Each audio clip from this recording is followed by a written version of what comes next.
거룩한 주일 하나님 앞에 나오신 여러분들을 주님의 이름으로 환영합니다. 우리 다 함께 찬양하며 하나님 앞에 나아가겠습니다.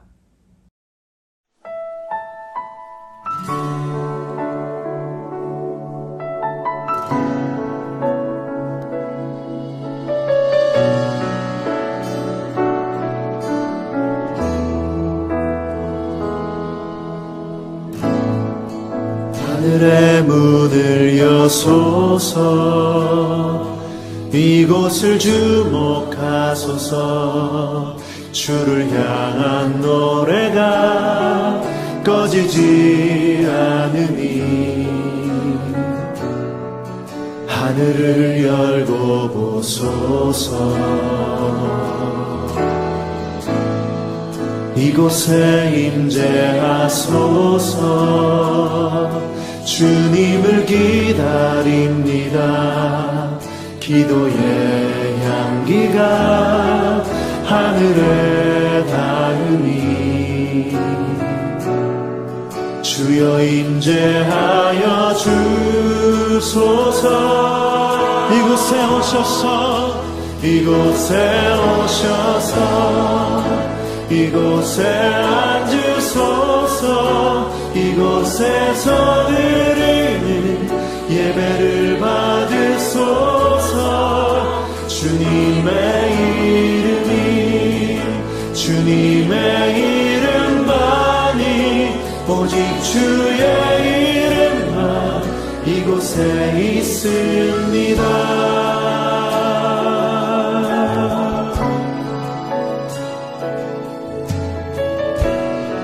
다시 한번 고백하며 나아가면, 하늘의 문을 여소서. 하늘의 문을 여소서. 이곳을 주목하소서. 주를 향한 노래가 꺼지지 않으니 하늘을 열고 보소서. 이곳에 임재하소서. 주님을 기다립니다. 기도의 향기가 하늘에 닿으니 주여 임재하여 주소서.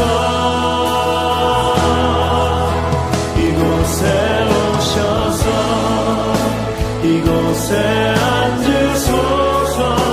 이곳에서 드리는 예배를 받으소서.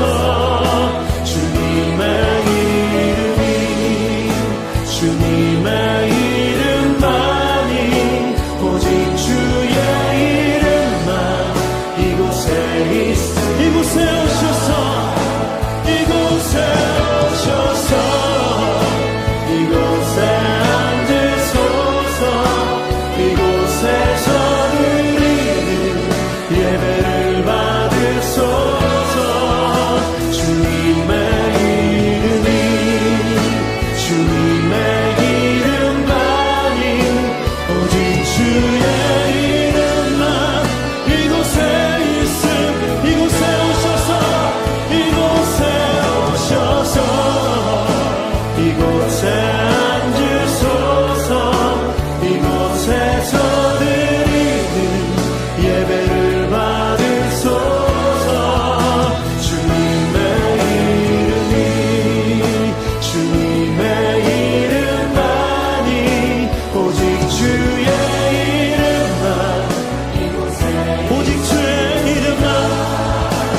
하지 않는 그곳에서 주를 예배하리라.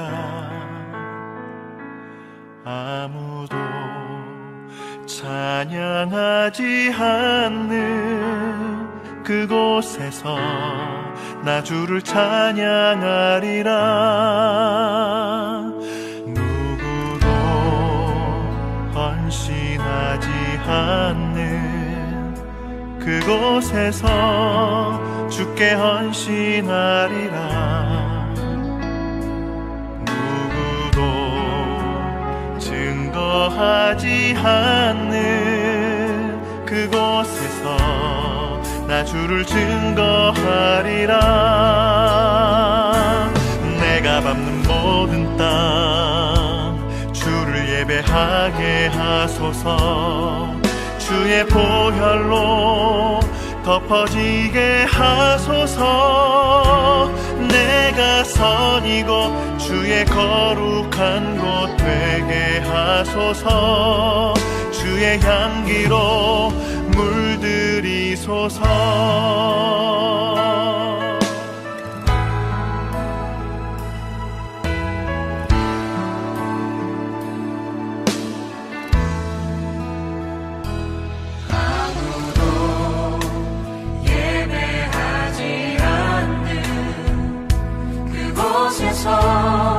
주를 예배하리라.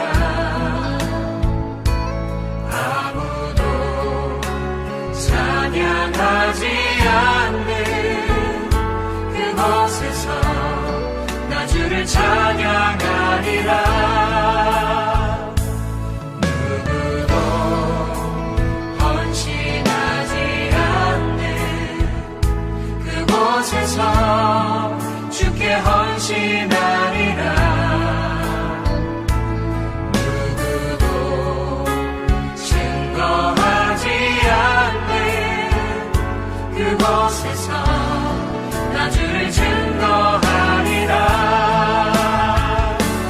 내가 밟는 모든 땅 주를 예배하게 하소서. 주의 보혈로 덮어지게 하소서.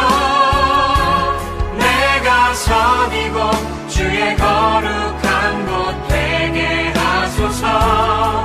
주의 향기로 물들이소서. 내가 밟는 모든 땅 주를 예배하게 하소서. 주의 보혈로 덮어지게 하소서. 내가 선이고 주의 거룩한 곳 되게 하소서. 주의 향기로 물들이소서. 내가 선이고 주의 거룩한 곳 되게 하소서. 주의 향기로 물들이소서.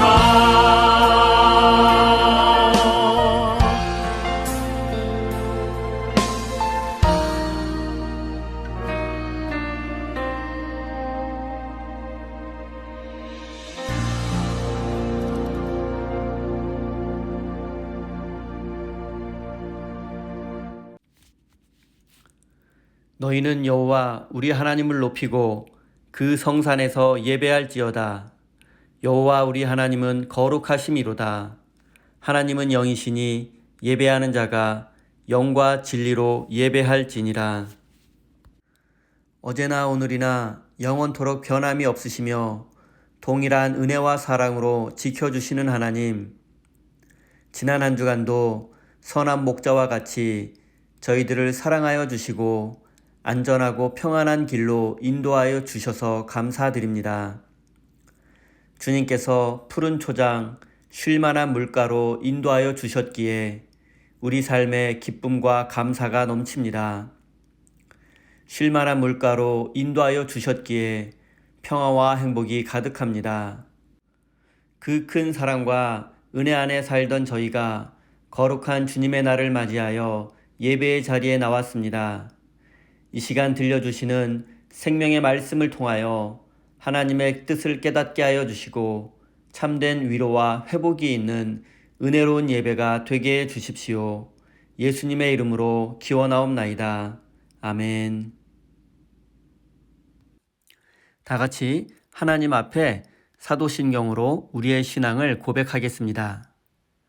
전능하사 천지를 만드신 하나님 아버지를 내가 믿사오며 그 외아들 우리 주 예수 그리스도를 믿사오니 이는 성령으로 잉태하사 동정녀 마리아에게 나시고 본디오 빌라도에게 고난을 받으사 십자가에 못 박혀 죽으시고 장사한 지 사흘 만에 죽은 자 가운데서 다시 살아나시며 하늘에 오르사 전능하신 하나님 우편에 앉아 계시다가 저리로서 산 자와 죽은 자를 심판하러 오시리라. 성령을 믿사오며 거룩한 공예와 성도가 서로 교통하는 것과 죄를 사여 주시는 것과 몸이 다시 사는 것과 영원히 사는 것을 믿사옵나이다. 아멘.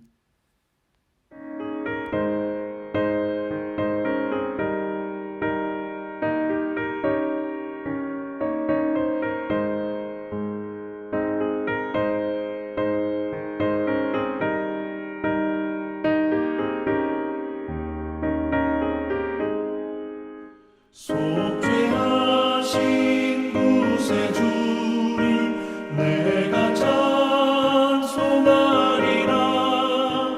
내게 자유 주시려고 주가 고난 당했네. 그 신사랑 찬양하리. 나의 죄 사하려고 십자가에 죽임당한 나의 주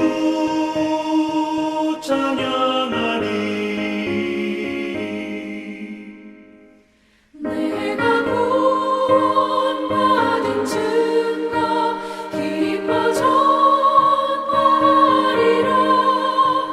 내 죄 모두 담당하신 주의 사랑 크셔라.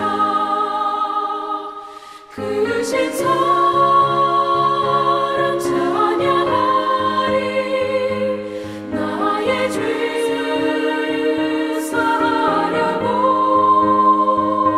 십자가에 죽임당한 나의 주 찬양하리.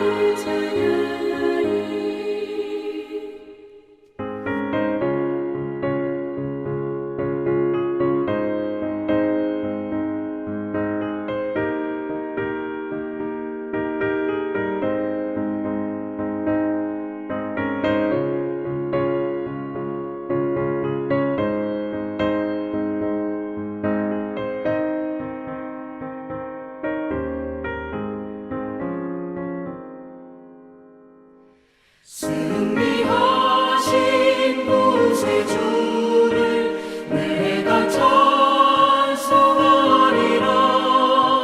죄와 죽음 지옥 권세 주가 모두 이겼네. 크신 사랑 찬양하리. 나의 죄 사하려고 십자가에 죽임당한 나의 주 찬양하리.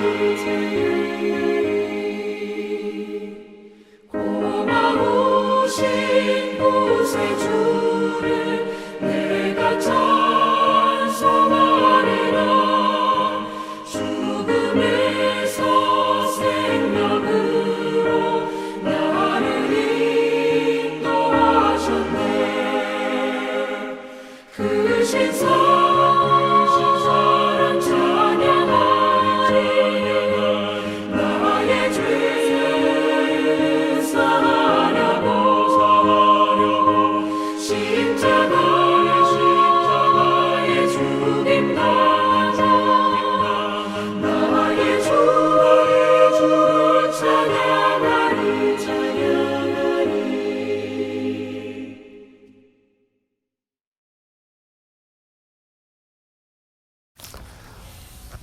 찬양과 경배 받기에 합당하신 하나님 아버지, 오늘 날씨의 관계로 함께 모여 예배를 드리지 못하지만 이 시간 주님을 높이며 예배의 자리로 나아갑니다.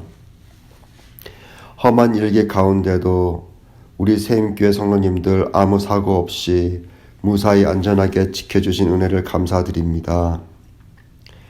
일상생활 속에서 주님과 늘 동행하며 주님의 모습이 우리 생활 속에서 발견되기를 소원합니다. 주님의 마음을 담지 못하고 서로 사랑하라고 하셨던 주님의 가르침을 멀리하고 저희들의 욕심대로 살았음을 고백합니다. 매일매일 예수 그리스도와 함께 십자가에 못 박고 예수 그리스도와 함께 새 사람으로 거듭날 수 있도록 인도하여 주시옵소서. 우리 세임교회 비록 작은 숫자의 성도님들이 모여 예배를 드리지만 이 교회를 통하여 함께 예배하고 같이 떡을 떼며 합심하여 기도할 수 있게 하여 주심에 감사드립니다. 저희 교회가 온전히 하나님의 영광을 드러내는 교회가 되게 하시고 이 세상에서 빛과 소금의 역할을 감당하며 많은 생명을 주님께로 인도하게 하시옵소서. 하나님, 저희 세임교회 사랑하는 자녀들을 기억하여 주시옵소서. 우리 자녀들이 주님을 깊이 인격적으로 만나는 축복을 허락하시고 주님과의 만남을 통해 가치관이 바뀌고 삶을 살아가는 모습이 바뀌는 축복을 허락하시고 어디서든 어느 때든 주님의 자녀로 부끄러움 없이 살아갈 수 있도록 인도하여 주시옵소서. 또한 연로하신 어른분들의 건강을 지켜주시어 코로나와 감기에 걸리지 않게 도와주시고 늘 주님과 동행하며 주님께서 주시는 위로와 평안이 넘쳐 흐르게 하여 주시옵소서. 특별히 열심을 다해 교회를 섬기시는 목사님과 사모님과 함께 하셔서 영육간의 강건함을 주시고 맡겨진 일들을 수행할 때 부족함이 없게 인도하시옵소서. 저희들이 드리는 이 예배가 형식이나 습관대로 드리는 것이 아니라 감사와 찬양이 넘치는 예배가 되도록 주님께서 친히 주장하여 주시옵소서. 미처 구하지 못한 것도 주님께서 아시오니 채워주실 걸 믿사오며 거룩하신 예수 그리스도의 이름으로 기도드립니다. 아멘. 오늘 우리에게 주신 하나님의 말씀은 마태복음 5장 5절 말씀입니다. 다 같이 화면을 보시면서 함께 읽겠습니다. 온유한 사람은 복이 있다. 그들이 땅을 차지할 것이다. 아멘. 하나님께서 이 말씀을 통하여 우리에게 은혜 주시기를 원합니다. 하나님의 크신 사랑과 은총이 여러분의 삶에 함께 하시기를 빕니다. 오늘은 온유한 사람이라는 제목으로 함께 하나님의 말씀을 나누겠습니다. 이솝 우화 중에 여러분도 잘 알고 계시는 개미와 배짱이라는 이야기가 있습니다. 제가 잠시 이 이야기를 소개하겠습니다. 옛날에 개미와 배짱이가 한 마을에 살고 있었습니다. 어느 더운 여름날 개미는 땀을 흘리며 열심히 일을 하고 있었고 배짱이는 나무 그늘 밑에서 신나게 기타를 치며 노래를 불렀습니다. 어느 날 배짱이는 개미에게 이렇게 말했습니다. 개미야, 힘들게 일하지만 말고 조금 쉬어가면서 일을 해. 그러자 개미가 이렇게 대답했습니다. 곧 추운 겨울이 다가올 거야. 겨울을 행복하게 보내려면 지금의 고통은 참아야 돼. 이렇게 대답한 개미는 속으로 배짱이가 미래에 대한 준비를 하지 않는 한심하고 게으른 친구라고 생각했습니다. 어느덧 여름이 지나고 추운 겨울이 되었습니다. 배짱이는 식량이 다 떨어져서 더 이상 먹을 것이 없었습니다. 그래서 밖으로 나가 먹을 것을 구하려 했지만 아무것도 구할 수 없었습니다. 그런데 그때 개미의 집이 보이기 시작했습니다. 그래서 배짱이는 개미의 집에 가서 문을 두드렸습니다. 배짱이는 염치불구하고 개미에게 먹을 것을 좀 달라고 부탁했습니다. 하지만 개미는 매몰차게 거절했습니다. 내가 더운 여름에 힘들게 일하고 있을 때 너는 기타를 치며 노래를 부르고 있었잖아. 일하지 않고 추운 겨울을 대비하지 않은 것은 너의 잘못이야. 그러니 나는 너를 도와줄 수 없어 라고 말했습니다. 개미와 배짱이의 이 이야기에서 개미는 부지런함의 상징입니다. 개미는 더운 여름에 열심히 일했기 때문에 추운 겨울을 따뜻하게 지낼 수 있었습니다. 개미의 이런 행동을 심리학에서는 만족지연이라고 부릅니다. 만족지연이란 미래의 만족을 위해서 현재의 만족을 미뤄두거나 포기하는 것을 의미합니다. 그런데 과연 미래의 행복을 위해서 현재의 삶을 포기한 개미의 선택이 옳은 것일까요? 러시아의 어느 작가는 이런 말을 했습니다. 인간은 삶을 살려고 태어났지 삶을 준비하려고 태어나지 않았다.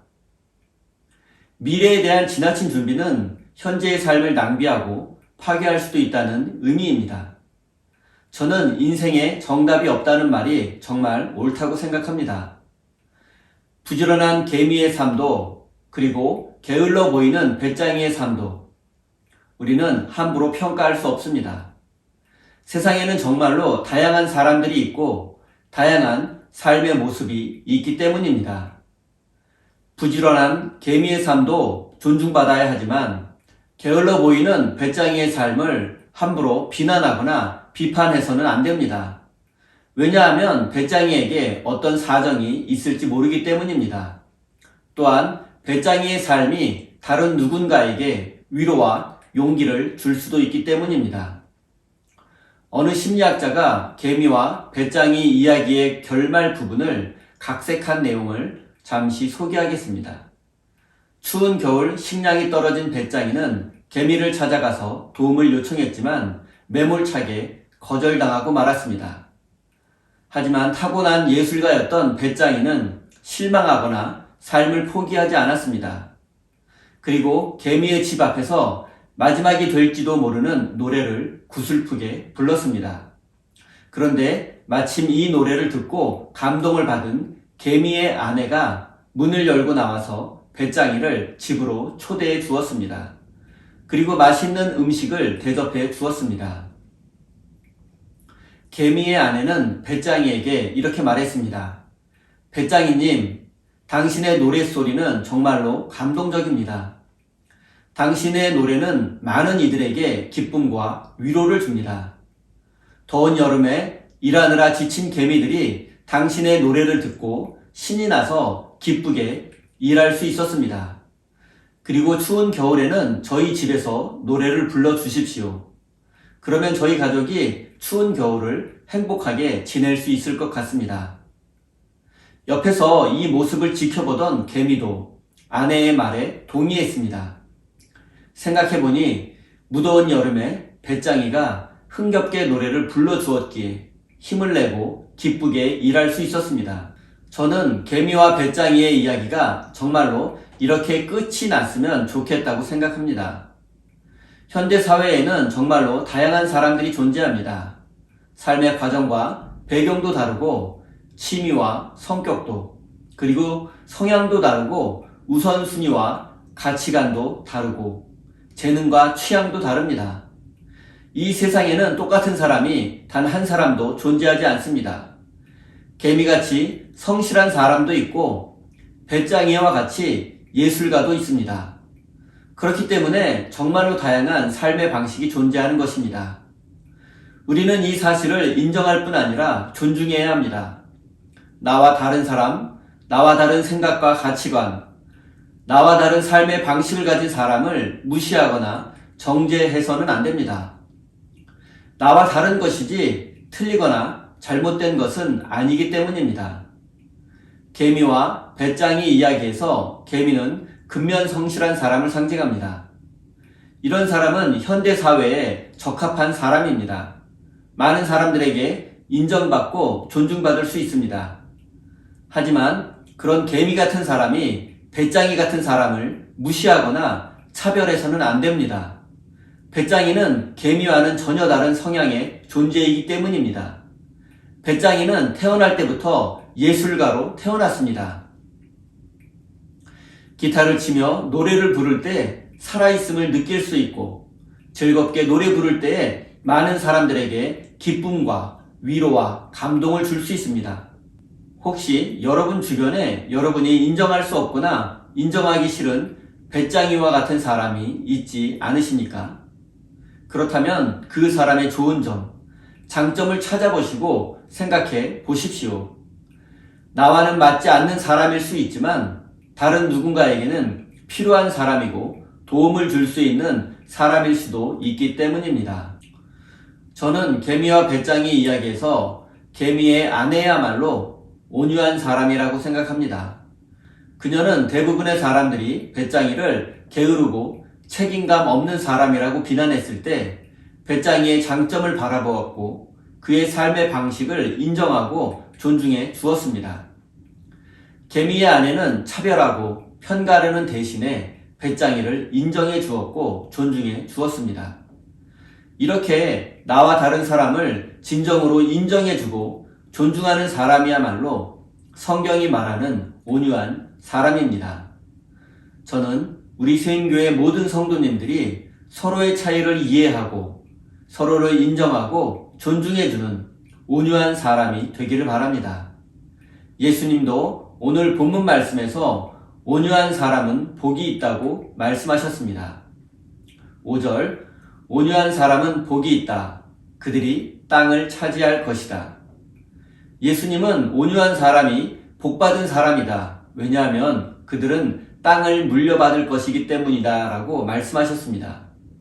예수님이 말씀하신 복은 헬라어로 마카리오스라는 단어입니다. 이 단어의 뜻은 일상의 근심과 걱정으로부터 자유로워지는 것을 의미합니다. 그리고 예수님 당시의 사람들은 정의와 진실, 그리고 지혜와 명예 등을 얻은 사람은 세상의 염려와 근심으로부터 자유로워질 수 있다고 믿었습니다. 현대인들은 복을 주로 경제적 풍요와 관련해서 생각하지만 예수님 당시 사람들은 물질적 풍요보다는 정신적 만족이나 행복을 누리는 사람을 복받은 사람이라고 생각했습니다. 그리고 오늘 본문 말씀에서 예수님은 많은 사람들에게 온유한 사람은 땅을 차지하는 복을 받을 것이라고 말씀하셨습니다. 이 말씀이 의미하는 바가 과연 무엇인지 생각해 보겠습니다. 먼저 온유한 사람은 어떤 사람인지 생각해 보겠습니다. 여러분은 온유한 사람을 생각하면 어떤 이미지가 떠오르십니까? 부드럽고 화낼 줄 모르는 사람, 순딩순딩하고 착하기만 한 사람, 이런 성향의 사람이 떠오를 것입니다. 하지만 성경이 말하는 온유한 사람은 그것과는 큰 차이가 있습니다. 온유는 헬라어 단어 프라우스입니다. 그리고 이 프라우스라는 단어는 겸손함, 그리고 스스로를 낮추는 것, 자만하지 않는, 비천함이라는 뜻을 가지고 있습니다. 그러니까 당시에 온유한 사람이란 스스로를 낮추며 낮은 대로 내려갈 줄 아는 사람이라는 뜻이었습니다. 스스로의 낮음을 깨닫고 하나님의 높으심을 아는 사람, 그래서 자신의 생각과 계획을 내려놓고 하나님의 뜻을 따르는 사람이 바로 온유한 사람입니다. 그리고 독일어 성경은 온유한 사람을 폭력을 쓰지 않는 사람이라고 번역했습니다. 종합적으로 생각해보면 온유한 사람은 하나님과 사람 앞에서 스스로를 낮추는 겸손한 사람, 그리고 하나님의 뜻에 자신의 삶을 내어 맡겼으니 억울한 일을 당해도 폭력을 사용하지 않으며 원수를 갚으려 하지 않습니다. 그러면 우리는 어떻게 해야 온유한 사람이 될 수 있습니까? 온유함은 태어날 때 가지고 태어나는 성격이나 성품 같은 것이 아닙니다. 그리고 온유해져야지 마음 먹고 결심한다고 해서 그렇게 되는 것도 아닙니다. 우리는 이 세상에서 살면 살수록 온유함과는 거리가 멀어지게 됩니다. 오히려 반대로 날카로워지고 거칠은 사람으로 변하게 됩니다. 왜냐하면 우리는 인생살이를 통해서 여러 가지 아픔과 상처를 받게 되고 실패와 좌절을 경험하기 때문입니다. 그리고 우리는 이런 인생의 부정적인 경험을 해결받고 치유받기 전에는 온유한 사람이 될 수 없습니다. 우리는 온유한 사람이 되기 위해서 무엇보다 하나님과 깊은 교제를 가져야 합니다. 하나님을 만나고 경험해야 합니다. 하나님의 은혜를 받아 가슴 벅찬 기쁨을 누려야 합니다. 따뜻한 하나님의 사랑으로 얼어붙은 우리의 마음이 녹아내려야 합니다. 하나님의 은혜와 사랑을 경험하지 않고서는 우리는 결코 온유한 사람이 될 수 없습니다. 예수님은 또한 나는 마음이 온유하고 겸손하니 내 멍에를 메고 내게 배우라고 말씀하셨습니다.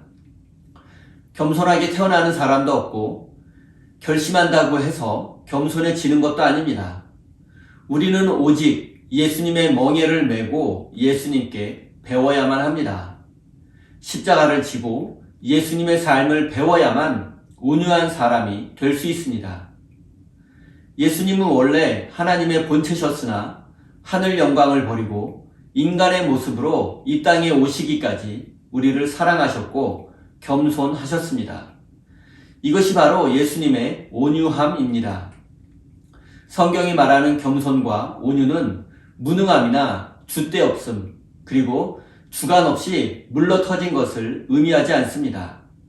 나약함이나 패배의식을 의미하지도 않습니다.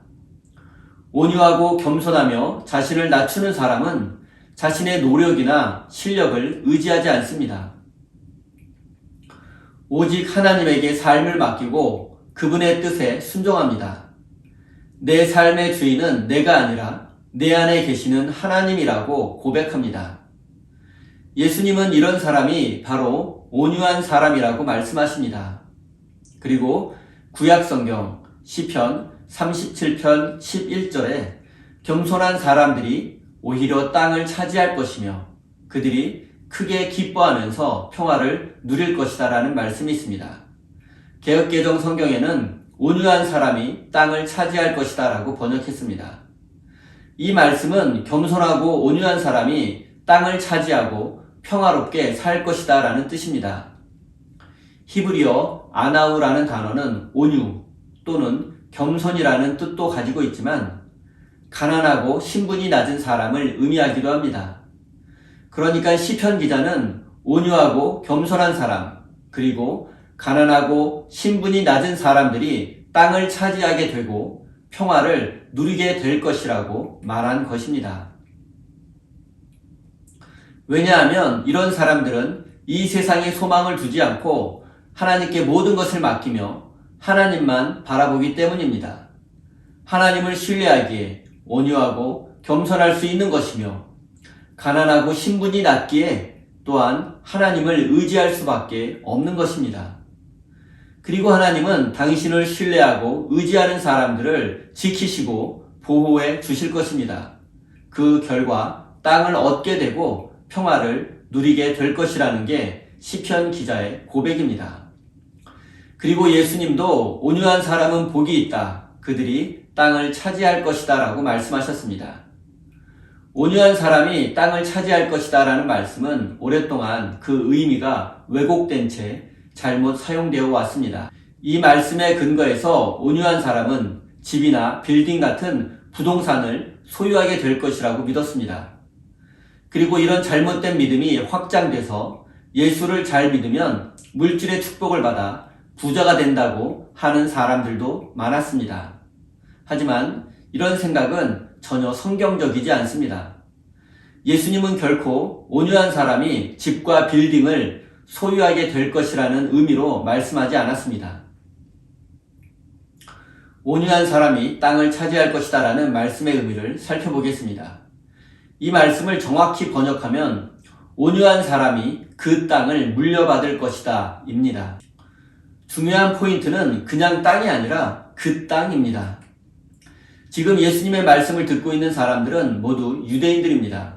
그리고 유대인들은 그 땅이라는 말을 들으면 약속의 땅, 하나님이 약속하신 땅을 자동적으로 떠올립니다. 굿 뉴스 바이블을 비롯해서 여러 가지 성경은 온유한 사람을 하나님이 약속하신 그 땅을 받을 것이다 라고 번역했습니다.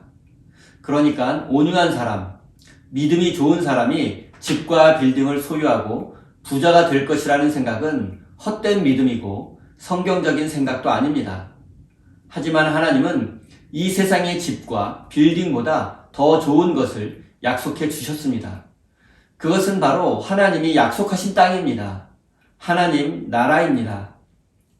예수님은 온유한 사람이 하나님 나라 백성이 되는 축복을 받게 될 것이라고 말씀하신 것입니다.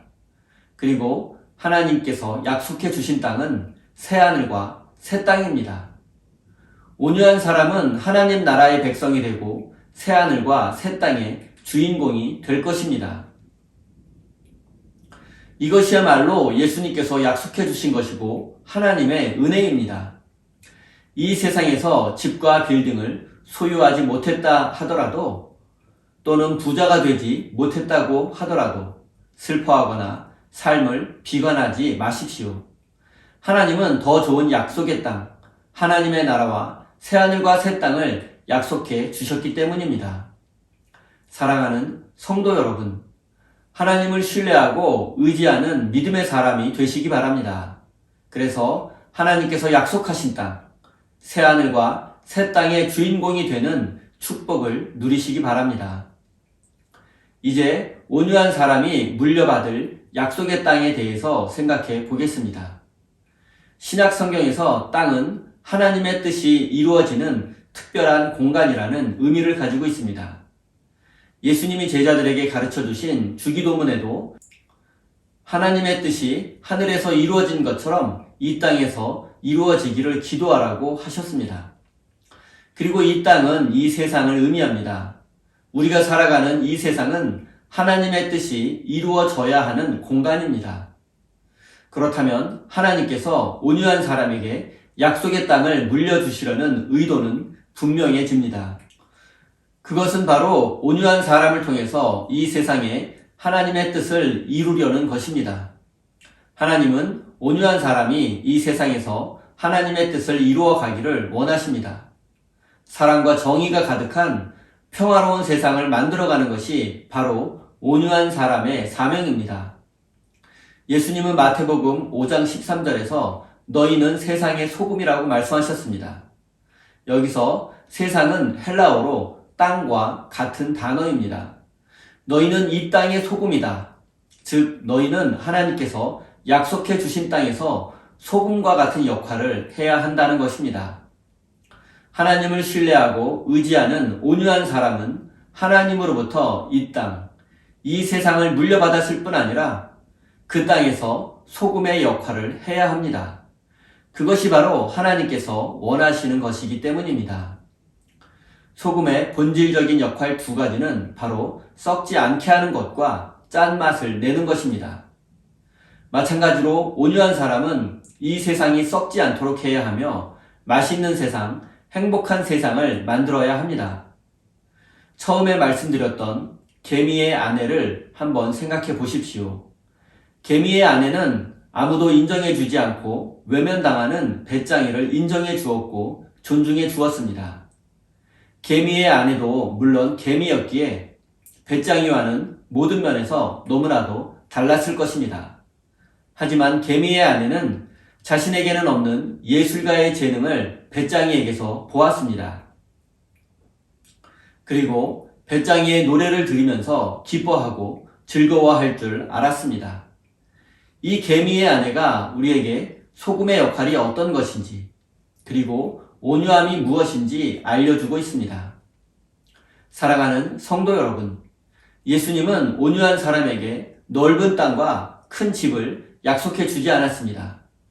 예수님께서 약속해 주신 땅은 하나님 나라이고 새 하늘과 새 땅입니다.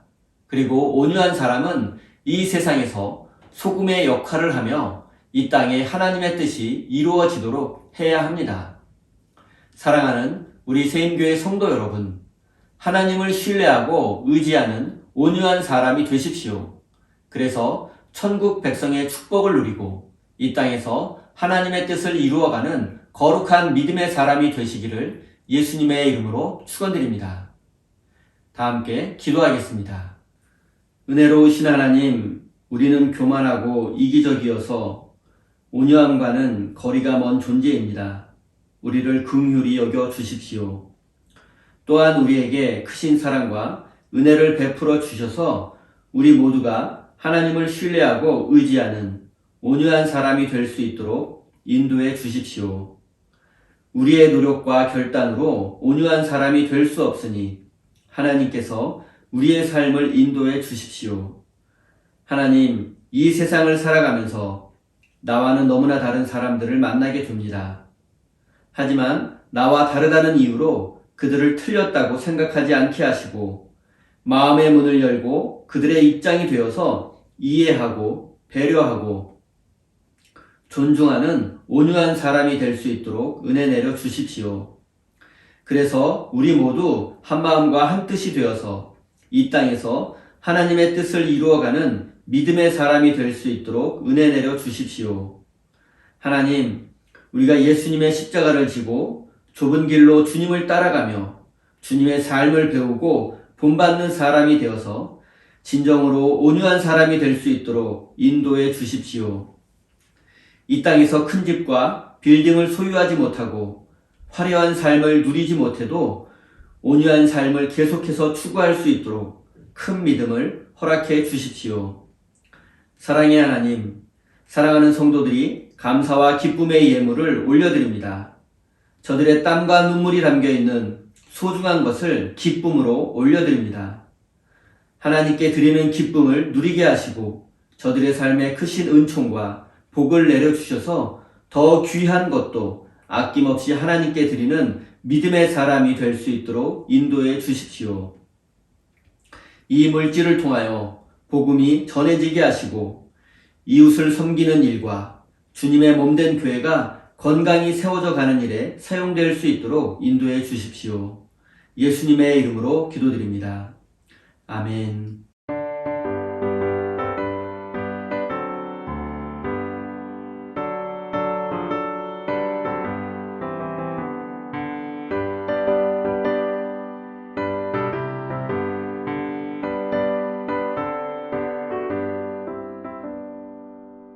빛의 사자들이여 어서 가서 어둠을 물리치고 주의 진리 모르는 백성에게 복음의 빛비춰라.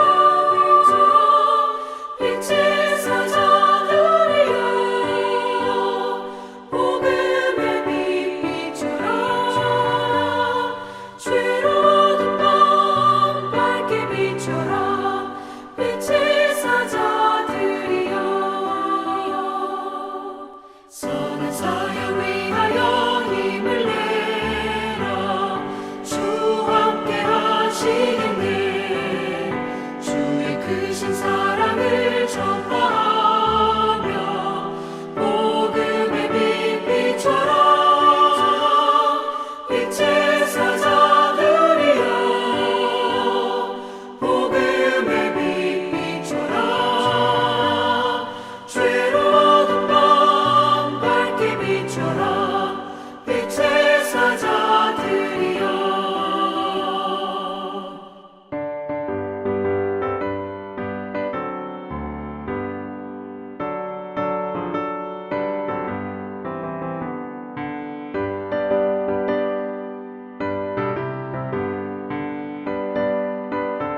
축도로 예배를 마치겠습니다.